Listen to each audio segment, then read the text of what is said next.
बिस्मिल्लाहिर्रहमानिर्रहीम। अस्सलाम वालेकुम। सबसे पहले तो आप ये क्लिप देखें जिसकी बेस पर फवाद चौधरी साहब ने कहा है कि हमने फ़ैसला किया है कि हम राना साहब के ऊपर धमकी अमेज़ बयानात देने पर उनके ख़िलाफ़ मुकदमा दर्ज करवाएंगे। तो सबसे पहले तो आप ये क्लिप देखें जिसकी बेस के ऊपर वो ये कह रहे हैं और जिसकी बेस पर उन्होंने ये फ़ैसला किया है। देखें क्लिप को।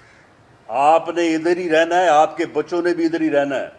इसके बच्चे तो इधर नहीं हैं और बाकी ज़िंदगी शायद इसने भी उधर ही गुजारनी है। कमिश्नर लाहौर साहब, आपने भी इधर रहना है, आपने सर्विस भी करनी है।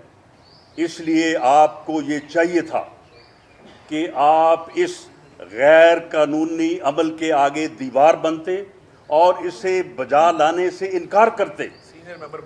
और senior member board of revenue SMBR जो है, यानी ये हाउ इट इज पॉसिबल, ये कैसे मुमकिन है कि आप 60 साल पीछे जाएं और जाके जो है फिर कहें कि जी उस फाइल में से एक कागज जो है वो मिल नहीं रहा, तो लिहाजा जनाब ये जो है वो अलॉटमेंट जो है वो मनसूख कर दी जाए।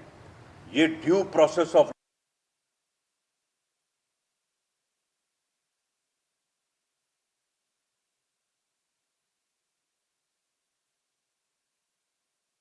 देखें, राना साहब हमारे वज़ीर कानून रहे हैं और उनसे बेहतर अच्छी तरह कोई भी कानून को नहीं जानता। ये तकरीबन 1 मिनट का क्लिप है और तकरीबन जो प्रेस कॉन्फ्रेंस की थी राना साहब ने वो तकरीबन 15 मिनट की थी, 10 से 15 मिनट की थी। लेकिन उसमें से 1 मिनट का क्लिप कट करके उसको सोशल मीडिया पर अपलोड करके उसकी बेस के ऊपर मुकदमा दर्ज करवाना, सबसे पहले तो इसमें कोई भी धमकी अमेज़ बयानात हैं ही नहीं।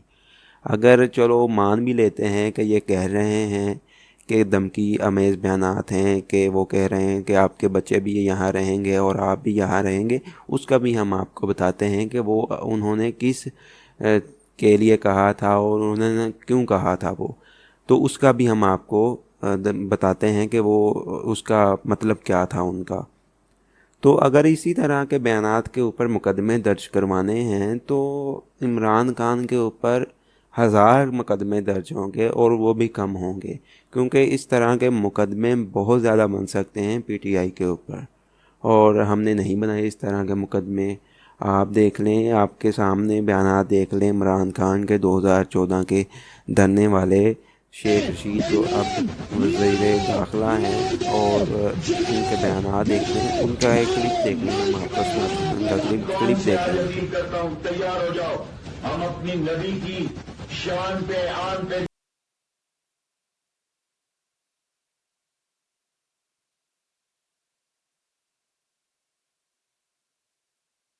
अब इन्होंने 1 मिनट का क्लिप कट करके पूरी 15 मिनट की प्रेस कॉन्फ्रेंस से 1 मिनट का क्लिप कट करके ये सोशल मीडिया पर अपलोड करके ये कह रहे हैं कि हम मुकदमा दर्ज करवाएंगे।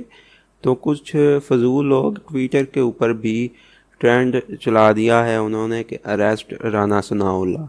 हालांकि उनको ये चाहिए कि वो अपने वज़ीर आज़म के बयानात को भी साथ रखें और जो 2014 के धरने वाले उनके बयानात हैं उनको भी देख लें एक नज़र। तो इस तरह नहीं होता। अब हम आपको बताते हैं कि राना सनाउल्लाह साहब ने ये चीज़ें, ये बात किस के लिए कही थी और उनका क्या मतलब था। सबसे पहले देखें, जिस तरह हमने आपको बताया है कि राना साहब वज़ीर कानून रहे हैं। ये जितने भी चीफ़ कमीशन है, चीफ़ डिप्टी कमिश्नर है, चीफ़ कमिश्नर है, ये जितने भी IGs हैं ये इनके अंडर काम करते रहे हैं और अब वो उनको बहुत अच्छी तरह जानते हैं। अब ऊपर से दबाव है कि आपने इनके ख़िलाफ़ मुकदमा दर्ज करवाने हैं। अब राना साहब जिस चीज़ के ऊपर बयानात दे रहे हैं वो ये दे रहे हैं कि कुछ दिन पहले, तकरीबन 2 से 3 दिन पहले, शरीफ फैमिली का जहाँ पर घर है लाहौर में, वो जो अराज़ी है वो 60 साल पहले मियाँ शरीफ ने अपने नाम के ऊपर अलॉट करवाई थी, उसका इंतकाल अपने नाम करवाया था। अब ये हुकूमत कह रही है कि वो जो इंतकाल करवाया गया है वो गैर कानूनी है और वो इसको कैंसिल करवाना चाहते हैं इंतकाल को, और जो शरीफ फैमिली का वहाँ पर घर है उसको गिराना चाहते हैं। हमें पता है कि कौन ये चीज़ें कर रहा है, किसके कहने पर हो रही हैं। अब राणा साहब के अंडर जैसा कि हमने आपको बताया कि ये जितने भी चीफ़ कमिश्नर, डिप्टी कमिश्नर, ये जितने भी आईजीज़ या जितने भी ये मुतल्लिका ऑफिसर्स हैं, ये उनके अंडर काम करते रहे हैं। अब राणा साहब को बहुत अच्छी तरह पता है कि ये बहुत अच्छी जॉब करते हैं, लेकिन अब उसका मसला यह है कि हुकूमत उनके ऊपर दबाव डाल रही है ये तमाम कार्रवाइयाँ करने के लिए। अब राणा साहब ने उनको कहा है कि आप इनके प्रेशर में ना आएँ, आज इनका दिन है, कल हमारा दिन होगा। अगर आप इसी तरह करेंगे तो फिर हम आपको कल देख लेंगे जब हमारा दिन आएगा। फिर हम आपसे पूछेंगे कि आपने वो तमाम चीज़ें गैर कानूनी हरकतें क्यों की। अब किसी का घर गिराने के लिए या किसी के घर में कंटेनर खड़े करने के लिए उनको नोटिस की ज़रूरत होती है। डिप्टी कमिश्नर नोटिस जारी करता है कि आपकी जो इंतकाल है एराज़ी का वो गैर कानूनी है, तो हम आ रहे हैं आपके घर। लेकिन इस तरह का कोई नोटिस नहीं दिया गया, टोटली गैर कानूनी हरकत की जा रही थी शरीफ फैमिली का घर गिराने के लिए और उनका इंतकाल, उनकी एराज़ी का इंतकाल को कैंसिल करने के लिए। अब आप राणा साहब का वो क्लिप देखें जिसमें उन्होंने फवाद चौधरी और हुकूमत की तारीखी शत्रुल की है। ज़रा सुने राणा साहब ने क्या कहा है इनके बयानात के बाद। फवाद चौधरी साहब को न तो इंसदादे दहशत गर्दी कानून का पता है, ना इन्हें जो है वो इस बात की समझ है कि एक वफाकी वजीर जो है वफाकी वज़रा के प्रेस कॉन्फ्रेंस के नतीजे में अपोजिशन के मेंबर पार्लियामेंट के खिलाफ मुकदमा दर्ज हुए हैं।